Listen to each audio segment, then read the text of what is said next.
सिखाती है। So nice, क्या सिंक्रोनाइजेशन था, इतनी फ्लेक्सिबिलिटी आपकी कि आपने जो वर्कआउट लीड किया है मैम, बहुत अच्छे। और सब लोगों ने स्वेटिंग बात तो कर लिया है, अभी हमारा जो सतत संतुलित आहार है साथ में लेना है और मैम का हम एक्सपीरियंस सुनेंगे। यस मैम, आप हिंदी में या मराठी में कंफर्टेबल आहे सर.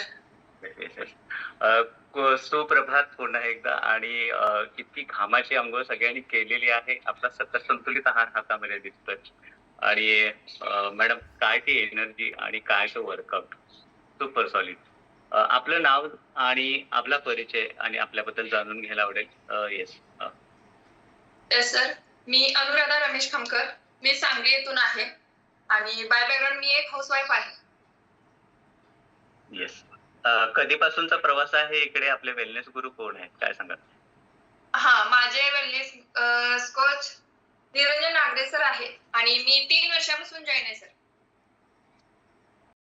वर्षापूर्वी आपण इकडे या पालवरती जॉईन झाला आहात. येस. तर माझं वाढलेलं वजन आणि हॉस्पिटलाइज्ड मी होते. त्याच्यामुळे माझं एकदमच म्हणजे 101.5 केजी एवढं वजन वाढलेलं. आणि हॉस्पिटलाइज असल्यामुळे खूप प्रॉब्लेम्स होते, डिसऑर्डर खूप होत्या आणि डॉक्टरांच्या म्हणजे ट्रीटमेंटमुळे जे औषधं चालू होती त्याच्यामुळे वेटिंग फास्ट वाढत होती. आणि त्याच्यामुळे अनेक प्रॉब्लेम चालू झाले. बॅक पेन चालू झाला, चालताना दम भरायला लागला. म्हणजे त्यामुळे मी 3 वर्षापूर्वी आपलं सेंचुरी पार झाली होती वजनाची, 101 क्रॉस केलं होतं. आणि खूप सारे डिसऑर्डर्स आपण सांगतायत. तर नक्की सुरुवात कशी झाली आणि मग 101 किलोचं वजन घेऊन आपण हा कार्डिओ कसा सुरू केला होता?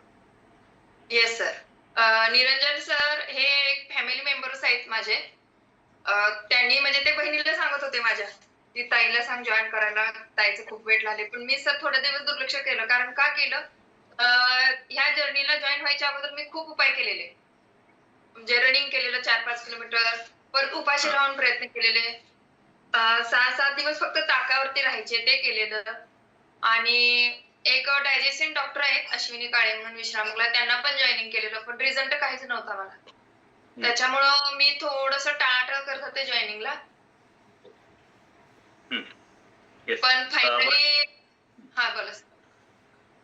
फायनली आपण आपले कोच आपल्या आयुष्यामध्ये आले आणि त्यांचा गायडन्स आपण घेत गेलात आणि हा कार्डिओ जॉईन केला. आपल्याकडे पाहून असं नाही वाटत आहे आपण 101 किलोचा भार घेऊन हा कार्डिओ लीड करत होतात. तर मग सुरुवात झाली, कार्डिओ सुरू केला, सोबत आपण डाएट प्लॅन पण नक्की फॉलो केला असणार आहे, त्याबद्दल जाणून घ्यायला आवडेल. सुरुवात कशी झाली होती? कार्डिओला तितकासा जमत होता का तेवढ्या वजनासहित? आणि मग आता रिझल्ट पर्यंत आला आहात आणि काय बदल झाले? येस. तर जॉईनिंग करायला टाळाटाळ करत होते, पण माझ्या बहिणीने आणि भावाने खूप मनावर घेतलं. त्यांचं खरंच जास्त सहकार्य आहे याच्यामध्ये. आणि त्यांनी डायरेक्टर सरांना माझं डॉक्युमेंट सेंड करून माझा आयडी काढून माझी ऑर्डर आता जॉईनिंग हो. मग मला सरांचा फोन यायचा दररोज 4:45 ला, की मॅडम उठा. पहिल्यांदा खूप त्रास व्हायचा, की म्हणजे एवढं वजन आणि एवढ्या हालचाली आपल्याला वर्कआउट वगैरे जमायचं नाही. तरी मी करत राहिले.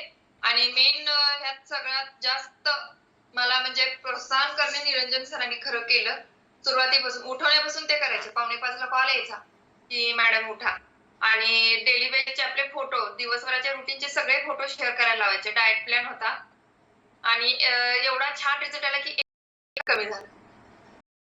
क्या बात आहे, सो नाईस. पहिल्याच महिन्यात आपण 10 केजीचा फॅट लॉस केलात मॅडम. ज्या मॅम आळस करायच्या आणि आपल्या कोचला फॉलो करत गेल्या.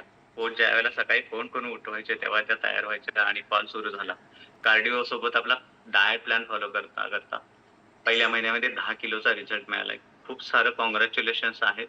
आता सध्या आपल्या वजनाचं स्टेटस काय आहे, काय सांगा? तर 3 महिन्यात मला 3 महिन्यात एक 20 ते 25 किलो कमी झालं. आयडियल वरती यायला 6 महिने लागले आणि आता 2.5 वर्ष झालं मी आयडियल वरती आहे. पहिल्या 3 महिन्यांमध्ये आपण 25 केजीचा फॅट लॉस केलाय अनुराधा मॅम. आपण हो, पाहू येस. शकतो सगळेजण मॅमचा अनुभव. 25 केजीचा फॅट लॉस, चक्क 25, नॉट अ जोक. आणि त्यासाठी मॅमनी खरंच नक्की हे स्क्रीनवरती आपल्याला दिसतंय, पहा डिस्प्ले झाले. आणि याच त्या मॅम आहेत, आपण पाहतोय ज्या या सारीज मध्ये दिसतायत आपल्याला, त्याच त्या अनुराधा खामकर मॅडम आहेत. आणि या बिग फोर वाल्या ज्या सेंचुरी पार केली होती. आणि आता त्यांची हाईट पण चांगली आहे आणि त्या हाईट नुसार त्यांच्या आता त्या आयडियल वेटला गेले 2.5 वर्षापासून आहेत. हाच बदल आहे आणि इथे रिझल्ट बोलतात. आणि यासाठी आपण वेलनेसमध्ये काम करतो. रॉयल वेलनेसचं हेच कल्चर आहे. ज्यावेळेला आपले कोच आपल्याला मिळतात आणि त्यांना आपण फॉलो करतो, तर सुंदर असे रिझल्ट मिळतात. होते का? त्यामध्ये काही रिलीफ हो. मिळते? येस. वाढलेल्या वजनामुळे बॅक पेन्स खूप होते. बॅक पेन्स म्हणजे अक्षरशः डॉक्टरांनी जास्त वेळ बसायचं नाही इथपर्यंत मला सांगितलेलं, की वाकून काही काम करायचं नाहीये, बसायचं नाहीये. एवढा त्रास व्हायचा आणि त्यात मला एक गोष्ट होती, की मला रक्तपातळ व्हायची गोळी चालू होती. ती सर मला आपल्या फॅमिलीवर जॉइन झाल्यानंतर स्वतः डॉक्टरांनी 1 महिन्यात बंद केली आहे माझी. हो, रक्तपातळ आणि होण्याची गोळी येस ती सुद्धा आपल्याला सुरू होती आणि हो, येस. वजन तर इतकं वाढलेलं होतं. पण डॉक्टरांच्या सल्ल्याने ती गोळी आपली बंद झाली तर. हो. डॉक्टरांच्या सल्ल्याने बंद झाली. अ, यालाच आपण रिझल्ट म्हणतो. ॲक्चुअली आपण कुठलाही डॉक्टरी सल्ला देत नाही किंवा आपण फक्त आपली लाईफस्टाईल बदलतो आणि बॉडीला डिटॉक्स करतो आणि मध्ये जे न्यूट्रिएंट्स असतात सोल्युबल ते आपण पुरवतो इव्हन त्यामध्ये. मॅडम घरामधलं किचन जे आहे ते किचन काय आपण बदललं का? Yes sir. अगोदर किचनमध्ये जे पदार्थ होते म्हणजे ऑइली, तळलेलं आणि बाहेरून जास्त ऑर्डर व्हायचं किंवा बाहेर जाणं जास्त व्हायचं हॉटेलिंग वगैरे. ते पूर्ण बदलले आणि चहा तर मी पहिल्यापासूनच घेते, तो प्रॉब्लेम नव्हता. पण किचनमध्ये आता एवढा बदल झालाय, की पूर्ण म्हणजे आपला डाएट प्लॅन जो असतो भाजीपाला आणि आपला सकस संतुलित आहार, खूप म्हणजे खूप बदल झाले किचनमध्ये. मी आमचं आरोग्य कसं असतं? तर मी तुमच्या समोर आज मी नसतेच. म्हणजे